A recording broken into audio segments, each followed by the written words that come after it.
guys are so quiet. It's like the exact opposite of a classroom. I've never seen such silence, and I appreciate it. Good evening, everyone. Thank you for coming out. I realize you have many things you could possibly be doing tonight, and we appreciate you coming out here. Let me just do a quick tech check. Is the video on and recording? Yes. Okay, good sign. And if you would please, if you have a cell phone, and I'm sure you probably do, please silence that phone so that it doesn't interrupt tonight. My name is Dr. Ben Pearson Nelson, Vice President of Advocacy for Chesterfield County Council of Parent-Teacher Associations. We're super excited to have everyone here. This is our Board of Supervisors Candidates Forum for the Midlothian District. I want to thank both of our candidates for coming out here tonight to discuss education. We'd like to thank a few people for their assistance in making this event possible. Our principal, the Matthew Diamonds, Robius Middle School principal, and the staff of Robius Middle School helped us set this up tonight. Lisa, the president of Betty Weaver's PTA, she could not be with us tonight, but she was super helpful in advertising. Tessa Schumann, who's in the front row here, one of our chief advocates, who's also the advocacy chair at Betty Weaver PTA. Aislinn Creel, the vice president of advocacy for Robius Elementary School right next door. And of course, Lauren Clute, who's in the back. Lauren Clute is our president of Robius Middle School and the county council advocacy chair. As many of you may know, the PTA was founded 120 years ago as an advocacy organization. Today's PTA is the nation's largest child advocacy organization, and one of our missions is to support our members and help them better understand issues important to public education. The PTA is nonpartisan, non-sectarian, and non-commercial. We do not endorse candidates, and tonight is no exception. We can and should, however, create events like these to give all candidates a chance to share their views and hear from our members, so that the public can make an informed decision at the poll. Notice of this event was sent to all the PTA presidents and every school principal in the Midlothian district, whether or not they have a PTA, to share with their school community. The public was given the opportunity to send in questions in advance of the forum.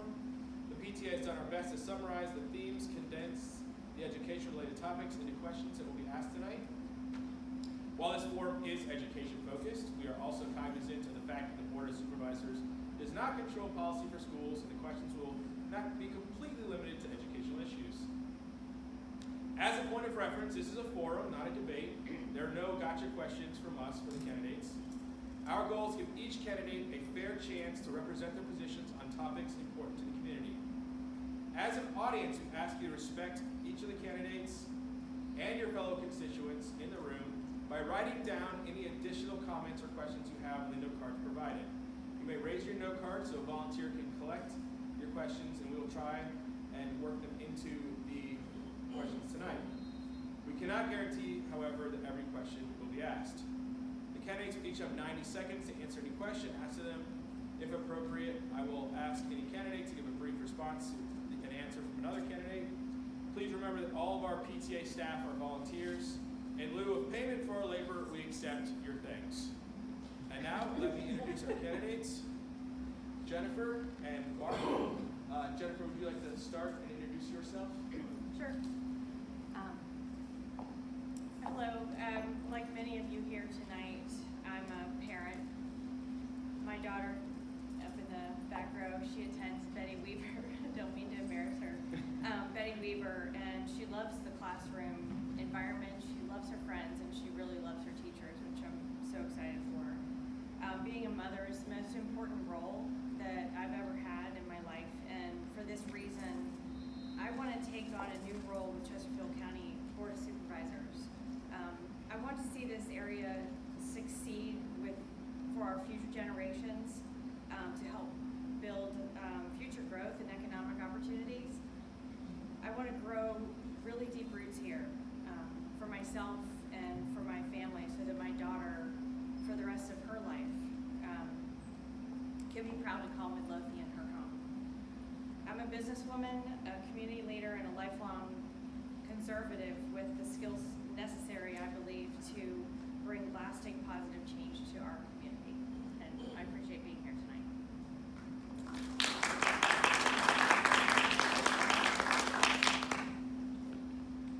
Good evening. I want to thank Chesterfield County Council PTAs for the invitation to be here this evening. Just a quick thumbnail sketch of who I am. I have lived, raised our children, and been part of the Midlothian community for 25 years. I'm a public servant. I worked for Chesterfield Mental Health for 13 years, and for the past 8 years as a professional counselor at Bright Point Community College. I'm running to be Midlothian's next Board of Supervisor, not for the school board, and I know the difference between the two jobs. As it was said in the invitation here today, the role of the Board of Supervisor is not to set educational policy. I raise this question because my opponent in her mail piece and on her website talks about radicalization and indoctrination in our schools. I don't believe that's happening in our neighborhood schools here in Midlothian, but if her concern is true policy, then the school board is the job, not supervisor. As a Midlothian supervisor, I will make sure that our schools are adequately funded so that every child has the opportunity to succeed when they graduate, that we can continue to attract and retain the best, the brightest teachers who deserve to be paid and treated as professionals as they are. That we absolutely make sure that we plan ahead to ensure that we have enough schools so that our students aren't in trailers, but rather in classrooms with good student-teacher ratio. And that our schools are equipped with the 21st century resources and technology to prepare our students for success. I look forward to answering your questions.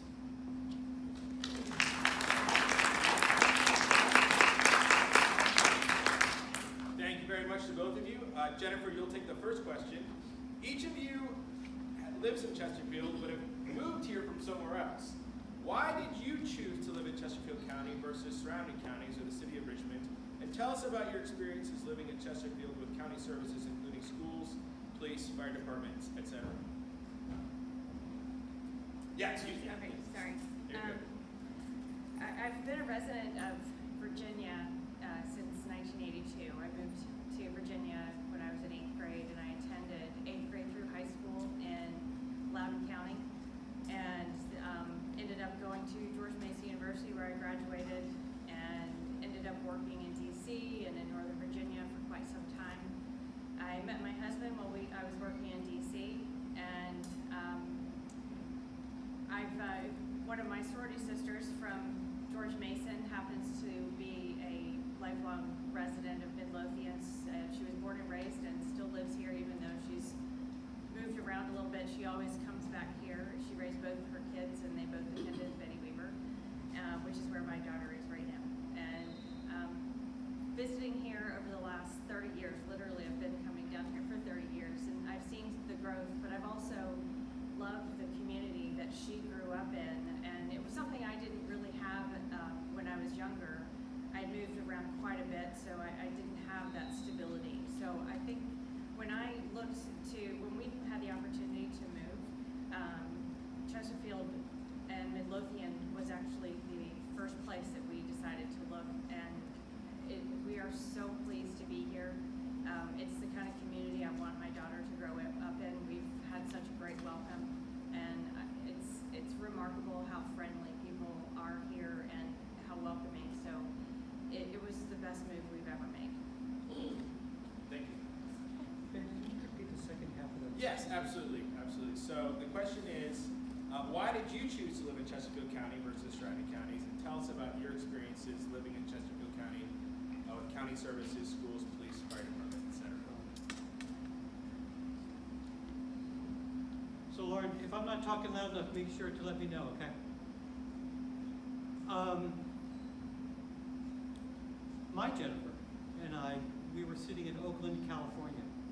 I was working on my doctorate in clinical psychology, and we began to realize very quickly, although we really enjoyed the Bay Area, it wasn't where we were going to be able to raise our children. So because of that, we decided to look and see what other options were available. So we, as we were looking, an opportunity came. We came here because of jobs. That was the reason why we came here. but it wasn't the only reason we selected this area. We selected Midlothian, Chesterfield specifically, because of the schools. We were out there looking and seeing. We could have gone to Henrico, we could have gone other places. We could have obviously been in the Richmond Public Schools, but it was Chesterfield. So when we came here 25 years ago, we knew that we had found the right place. So we came here, and it has been one of the best decisions we have ever made. So the interactions with everything over the last 25 years, it's one thing to visit here or be a tourist. It's another thing to actually live here, to see the shifts that change, making sure that what we're paying attention to makes sense to us.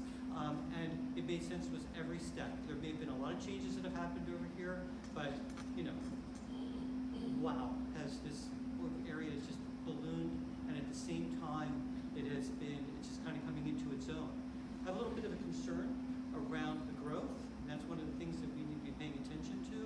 We have to make sure, and this is the biggest thing for me when it comes back to the schools, is ensuring that we have the capacity.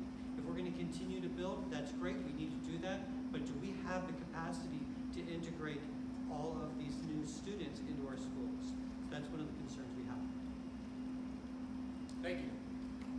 So Mark, we'll start with you on this next question. Chesterfield County ranks last in per capita student funding compared to similar-sized school districts in Virginia. Do you think CCPS has enough funding at current levels to maintain excellence in education for all students in the county? If yes, why? If no, what specifically would you do to propose to change that? That's absolutely reprehensible. I'm a former high school English teacher. So showing up, even we came here early, it was hard to pull things together. This school is 50 years old. Midlothian Middle is 100 years old. Oh my gosh, it is time that we start making the priority the priority. Let me tell you something. Education comes first. We may have come here for the job, but let me tell you something. It was the schools that brought us here. So over and over again, you're going to hear me say it, and my Sage is here, our oldest. Education comes first. That is not just in the family, but that is in the county. So I will make sure that we are funding the schools in the way they need to be funded, and that will be the fight that I will fight, and I will go down. That is where I will plant my flag at the top of that hill. And not only that, Midlothian actually is the highest elevation in Chesterfield County. I will plant the flag right here in Midlothian and say, this is the place that we need to pay the most attention to. Thank you. You're welcome. Jennifer. And if at any time you guys want me to repeat the question, that's totally fine. I know there's a lot going on, so if you would like to repeat the question, I'm happy to do that. Thank you. So when it comes to funding our schools, one thing that I really want to applaud the current board for doing is passing the fiscal year 2023 budget. That includes $36 million to keep pace with an increasingly competitive market for K through 12 teachers. This means that most of the teachers' raises are going to be 8.6 to 8.8%, which obviously is going to be impacted negatively by the inflation and the rising costs. But I know that they're moving in the right direction. One thing about our teachers' pay and also the budget that the teacher pay is included in is that it's also supported by the executive directive by Governor Youngkin. So he's also looking at what the issues are with our schools, mostly with teacher retention. I know we started off in August with, I think it was 240 teacher vacancies. I'm not sure where we are with that right now, but I think that a lot more spots will be filled because we're starting to look at the teacher pay and trying to make sure that they are adequately supported so that the teachers also want to stay here. We want retention to be really what brings teachers here, and they build a career here. So teachers and school and education are one of the main reasons we moved here and what I fight for because of my daughter Charlotte. Thank you. Jennifer, the next question, we'll start with you. Chesterfield has high rates of inequality in its high schools. Cosby High School, for example, ranks better on standardized test scores than 96.3% of Virginia high schools. Meadowbrook, on the other hand, ranks worse than 99.1% of Virginia high schools. These schools are just 15 miles away from each other, and yet academically a world apart. What would you do to help address the inequalities like these that exist throughout Chesterfield County? That is something that I think the Chesterfield County as a whole, and although I'm running for the Midlothian district, I think the county as a whole needs to work together to identify where schools are falling behind, which ones are not meeting the basic targets that they need to meet for special needs children, underprivileged areas, and what classroom needs they might have.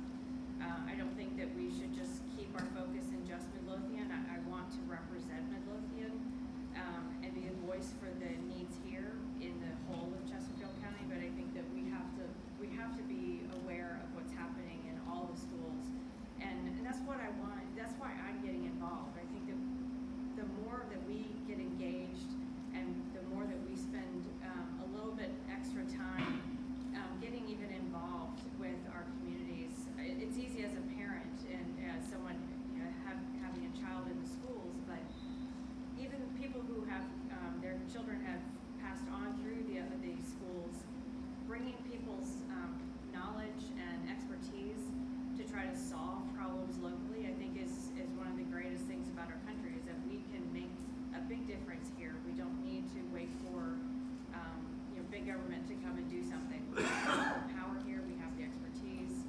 We just need to come together as a community, and we can solve these problems. Let's be very specific. How can a county that is as rich as we are allow this to happen? Just the sheer fact that it is occurring should run chills up and down every single person's spine in this room. It is not just okay to sit with platitudes. We are going to need to be very clear on how we're going to do this. Chesterfield is the tale of two cities, and it's not going to work. It isn't working. So I would suggest a variety of things. I'm with Bright Point Community College. I would suggest that Bright Point would be a really good way to partner with all of our schools, especially with those schools that aren't doing as well. That is part of the reason Bright Point has been working on the dual enrollment classes, so that kids will be able to take college. So we need these kids to be able to aspire. One of the benefits that have come out of, I'm going to call that, out of a really horrible situation is around what has happened with COVID. We now have the kind of technology necessary for the students to decide where they want to go, where they're going to be able to, what teachers they're able to have, all of those kind of things. The technology is now in place. So I am hoping that we're going to be able to become a much more homogeneous kind of county. I think that this county, to have one school be so high and the other school to be so in trouble, it just keeps me up at night. That's the reason I decided to run. As a high school English teacher, that was what I was thinking about. That's why I did my undergrad in English education. Because it's like I went and taught in the inner city schools on purpose so that I could learn more about what was going on. Thank you. And Mark, you'll start with this question. According to a Richmond Biz Sense article on September 12th, the Chesterfield Planning Commission is expected to consider a mixed-use development at the corner of Alverser Drive and Midlothian Turnpike, consisting of a specialty grocery store, 30,000 square feet of retail space, and 350 apartments. Under current boundaries, these new apartments would be in Robius Elementary, Robius Middle, and James River High School districts. When considering approval of developments, what consideration should be given to schools?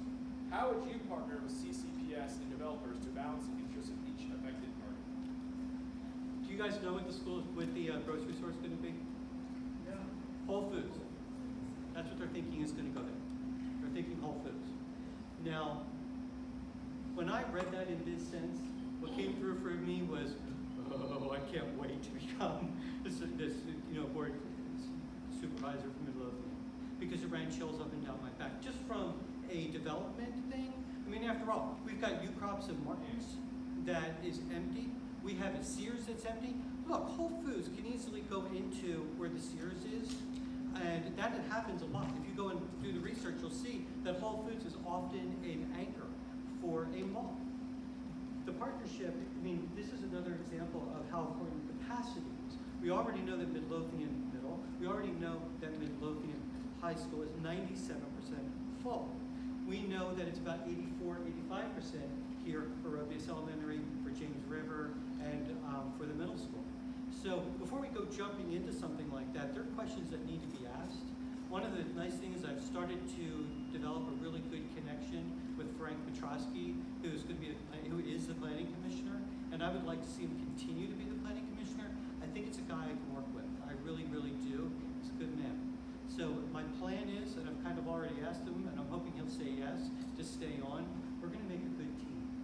And as a good team means that we're going to be talking Chesterfield County Public Schools, and we're going to always be paying attention to impact, and we want to be paying attention to walkable, so we can ride bikes to school, walkable sidewalks, those kind of things to get around communities, all those kind of things. Because you know what, going ahead and doing that, putting in new isn't always the best thing. We don't need to always go with the next shiny object. Thank you for the question. This is one of the reasons why when we moved to Chesterfield County that I wanted to get involved, because I moved down from Northern Virginia where sprawl is an epidemic, and it's been, when I moved to Leesburg in '82, it was 4 square miles, and now there's very little distinction between Leesburg and Tyson's Corner, and that kind of development is a little overwhelming, because I think it takes a little bit of the culture and the soul of the communities and dilutes it. However, we are in a housing shortage in our area. There are a lot of people that cannot afford to buy a full single-family home, and even builders have a hard time building more affordable single-family homes because of the cost of regulations and because the cost of materials. So there's a lot of things that are causing these developments to be on hold for single-family affordable housing. Apartment buildings, however, statistically don't include a high number of children that go to school-aged children.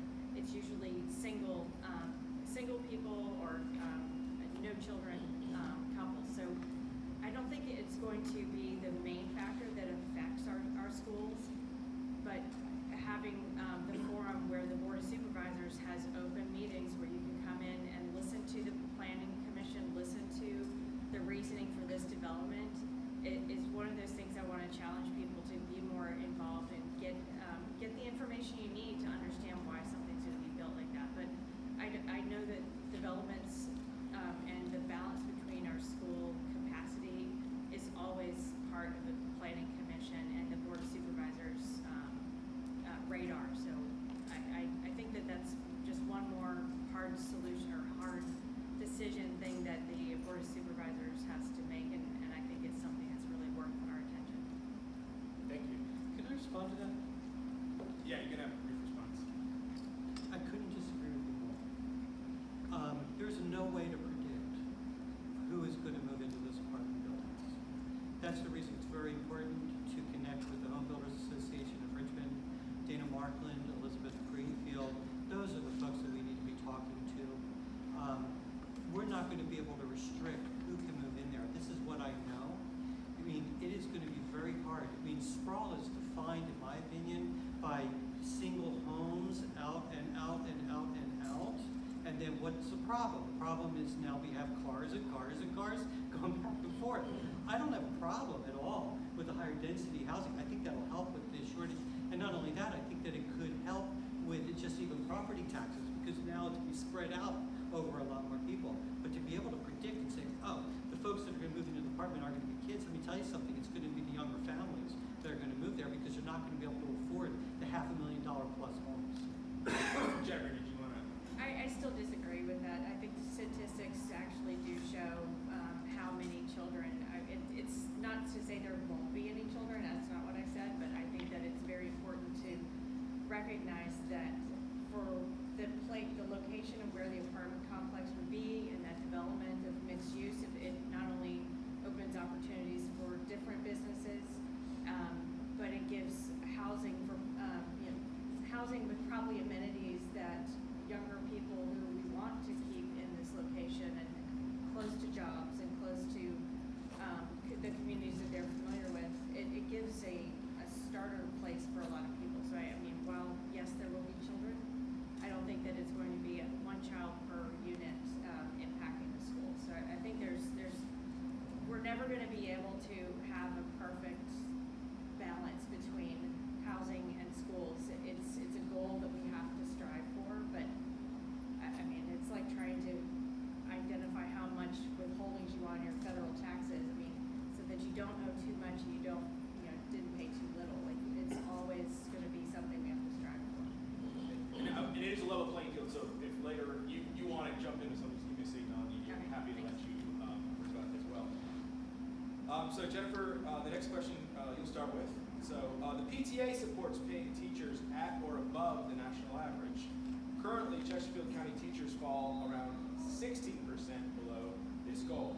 Do you support paying CCPS teachers at or above the national average?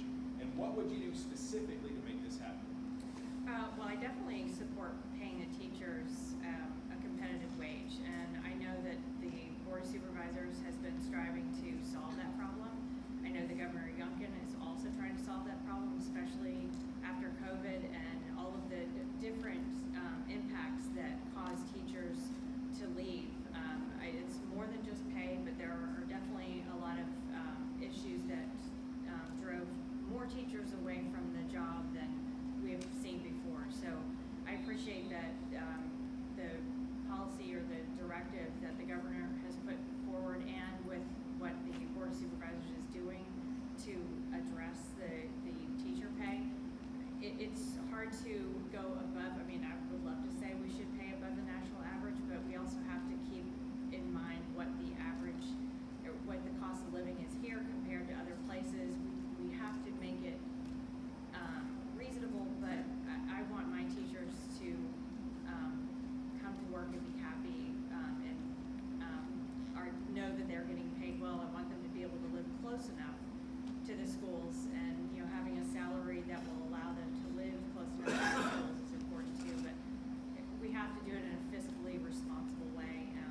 But as a mom of a first grader, I have 12 years ahead of me that I'm going to want to make sure that our teachers are being well supported, not only financially, but with the right benefits. I think our benefits packages are also what causes the pay rates might not be at the average, but with the bump in the benefits, I think that it does make it kind of a little more competitive. I will fight for the teachers. I will fight for the teachers. I will fight for the teachers. The teachers getting 16% of what it should be the national average is not going to keep our teachers. We are in competition with Henrico, and they're going to decide where they want to teach. So we're going to need to be deciding what our priorities are. The kids come first. And when the kids come first, that means that they must have the best, most talented, caring teachers available. And we need to attract them. That is done through a variety of things. One of them, of course, is pay. Pay that is going to say, you know what, I want to teach at Chesterfield County. The other part of it is the teachers don't need to be attacked. They don't need to be attacked and seeing that somehow, I brought with me from your flyer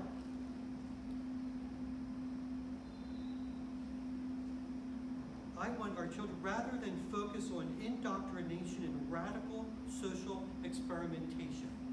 This is coming from your thing. She will oppose the implementation of critical race theory and other radical curriculum in our schools. Come on. We can pay them, but if we're attacking them, then what are we going to be? Let's pay them and let them do their jobs. They are professionals. When we were going through, our girls graduated from Chesterfield County Public Schools, let me tell you something. We never had to deal with that. That's not Midlothian. So it's going to be a combination of things, good pay, lots of respect, and being able to make sure that we know that they're professionals. Yeah, go ahead. Definitely like to respond to that. Yeah, absolutely. I think that's kind of taking out of context what my focus of that was. As far as supporting the teachers, one thing that I think that we should be proud of in Chesterfield County is that our teachers, although the first 2 years pay is below Henrico, but after that, year 3 through retirement, we are actually much, much better than Henrico. So we need to focus on that first 1 to 2 year salary. And I think that the raises that we're trying to work into the budget are going to address that. And I think that will certainly give teachers something that they can get confidence in the support that the county really is putting into the teachers. As for indoctrination, I've never said that we need to attack our teachers. I've never said anything about attacking anybody. I think that what we need to do is make sure that we keep our teachers supported and funded. And I'm sorry. What it boils down to, and I knew this was going to come up, so I want everybody to know what my position is on this, and I think all Virginia students should have the opportunity to receive an excellent education that teaches all history, including the good and the bad, that prioritizes academic excellence, and fosters equal opportunity for all students. Our Virginia students should not be taught to discriminate based on sex, skin color, or religion, and Virginia Department of Education policies should certainly not recommend such concepts. That is my basic position on that. I'm not for attacking anybody. I'm for supporting everybody. Thank you, Mark. Did you want to? Your signs say stop CRT. They do.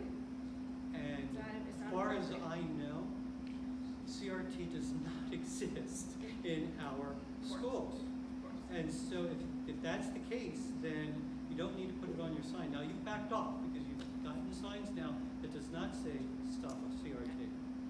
So I am reading directly from. Jen understands that radical policies demonizing and defunding our police will only drive good police from the force and make our communities less safe. Who said anything in Chesterfield County? Who said anything in Midlothian about defunding the police? I mean, on here it says, protect our Midlothian. From what? So if we come across a little incredulous, please. That's what happens. You don't have a sense of what Chesterfield is about, and certainly not what Midlothian is about. I've been here for 25 years. Our kids have gone through the schools. I know the community. I know most of the folks that are standing out here tonight. Thank you for coming. So you're relatively new here. What you're talking about is really important. If it's important to you, then run for school board. That's what I would suggest. Board of Supervisors is responsible for funding the schools. The Board of Supervisors is making sure that the schools are so funded that we don't have to worry about them being in trailers. We don't have to worry about them being piled on top of each other. That's what we care about. We want 21st century technology. We need all the high schools to have 21st century technology. That's what it's about. So we actually have, given enough time, we'll have another opportunity to address that issue specifically. But I did want to switch gears a little bit. Okay.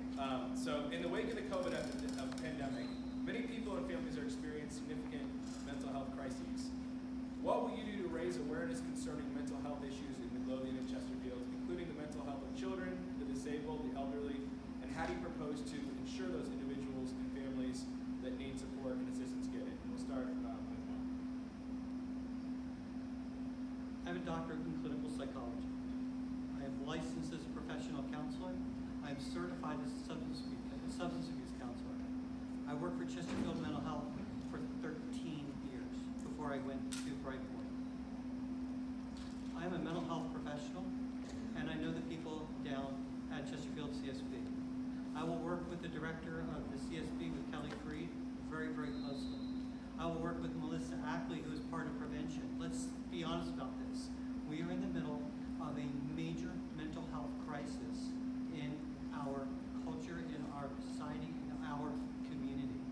That is what I'm going to be actively involved with.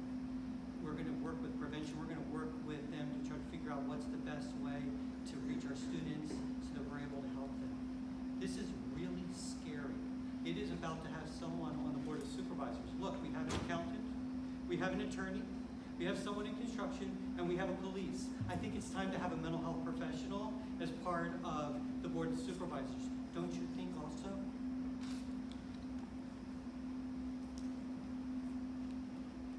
So, what I think that the Board of Supervisors does best is to help guide the community in the decisions that it needs to make, the hard decisions it needs to make for development, for how we support our community with our infrastructure. So our police, our fire and first responders, our schools, our libraries, all of the things that are in the bond referendum, which I'm sure we'll have a question on. But those are the most important things that the Board of Supervisors can do. And yes, I have a daughter in middle school or in elementary school. So as a mom, I'm very aware of what's happening in our schools. And quite frankly, if you want to call it CRT, then I can agree with you. No, they don't have a class called CRT, but there's plenty that's being filtered through that lens that I think is very troubling for our students. But that's not my job as a Board of Supervisors.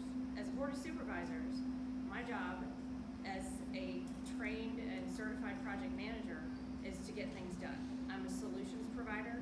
I want to address the needs of our community. I want to find the best solutions that listen to the stakeholders, which is everybody here. You're the stakeholders of this community, and as a project manager, one of my key tools that I use is communication, and I want to make sure that people understand what's coming up, where we see the needs, because we're gathering data as a Board of Supervisors and using all of the resources of the county. We're gathering the information so that we can tell you what direction the county is going in.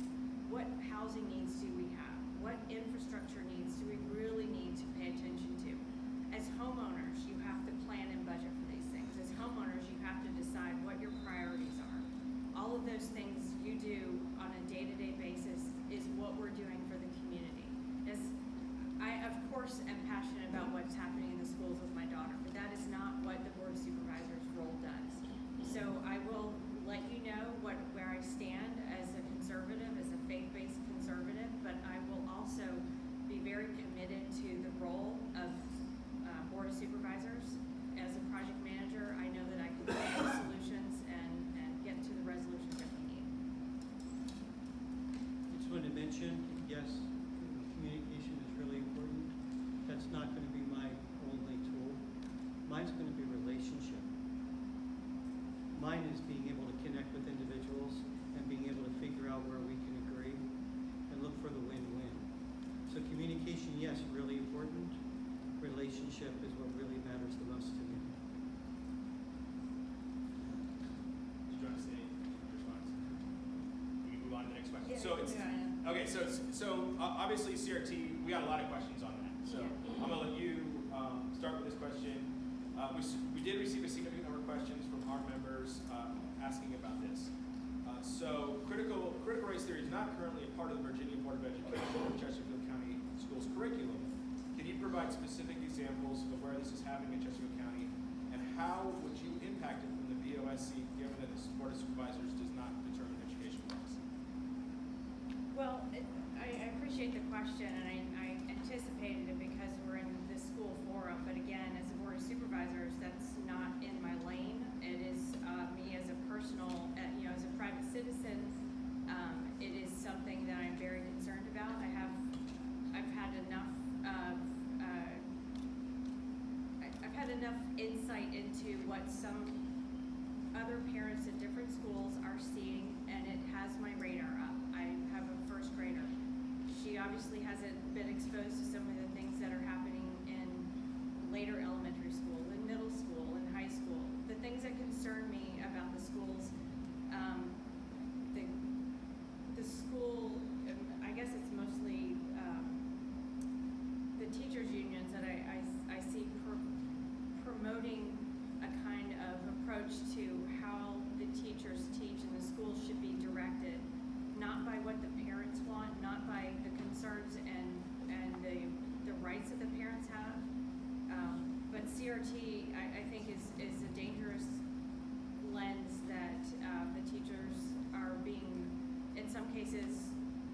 hard to use in order to change the way we teach our children about history. I think we should know about all history, good and bad, like I said.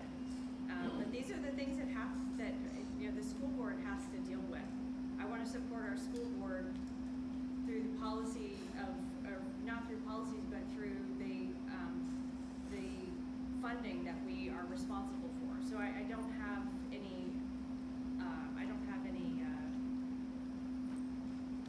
power over where the school board makes those decisions, but as a parent, I do. And I will always be a parent and an advocate for my daughter, but that's separate from my job. I'm sure we all have day jobs, and you also have other things that concern you. So as a mother, that's what that's how I feel.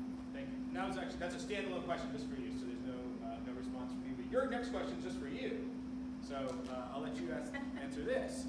Your professional background has been almost exclusively in healthcare and in academia.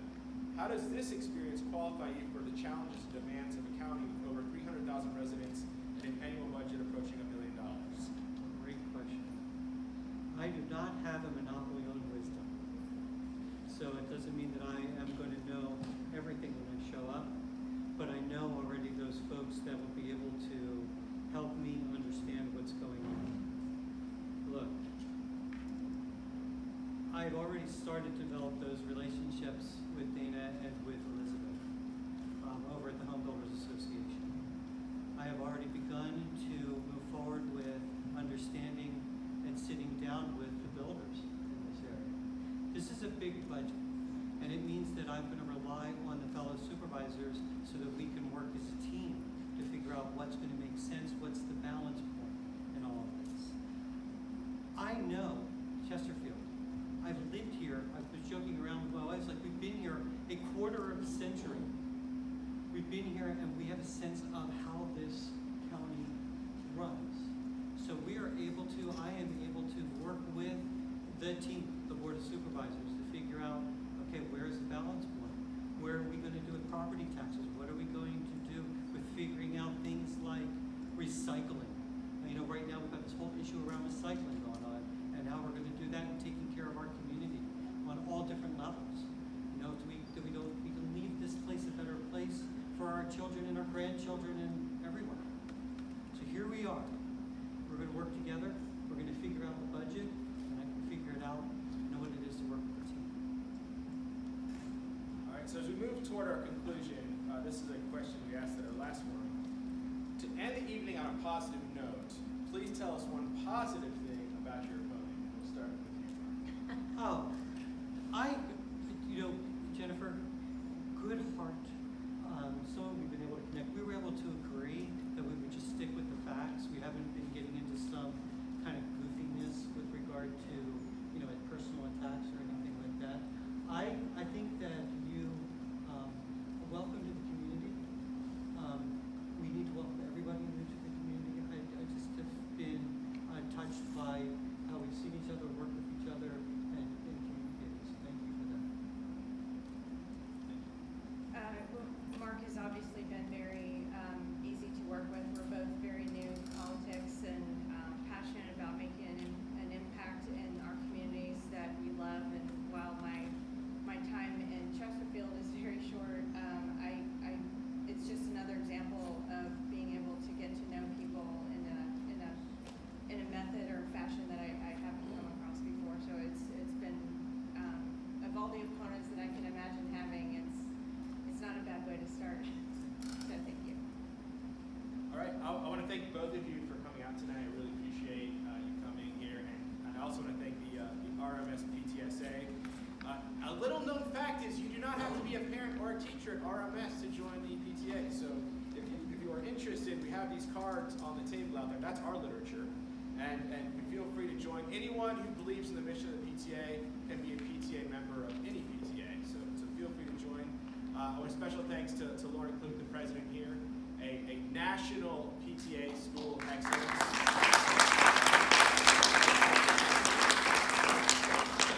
And I want to thank both of our candidates for coming out tonight, and I really appreciate you sharing your time with us and your thoughts. And we'll be working with one or both of you quite a bit as we go forward, so we really appreciate that. Thank you, everyone, to come out. We do have about 12 minutes left, so this is a chance for you to talk directly to the candidates as an individual.